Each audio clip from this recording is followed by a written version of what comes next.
রোজা রাখলে কি স্বাস্থ্য নষ্ট হয় না ভালো হয়?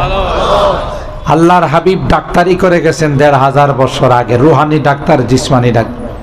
সুমু তাসিহ, রোজা রাখো সুস্থ থাকো।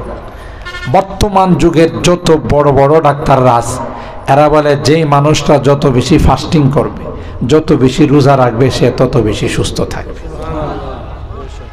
রোজা রাখলে অসুস্থ হয় না। একদিক দিয়ে শারীরিক সুস্থতা আসে, আরেক দিক দিয়ে আল্লাহর সন্তুষ্টি আসে, ঠিক কিনা বলেন?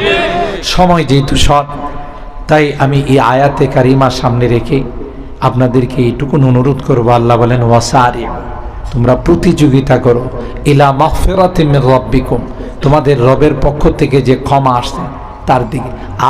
ওয়া জান্নাতিন আরদুহাস সামাওয়াতু ওয়াল আরদ, আর ওই জান্নাতের প্রতিযোগিতা করো যেই জান্নাত বিশাল প্রশস্ত জান্নাত।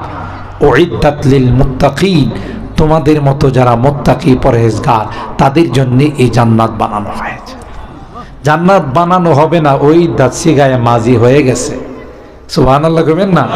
আল্লাহ রেডি করে রাখছেন। মেহমান গেলে যদি কেউ কিছু প্রস্তুত করে, তাতে এর আগে যদি রেডি করে রাখে, মর্যাদা কোনটাতে বেশি? আগেই সব রেডি।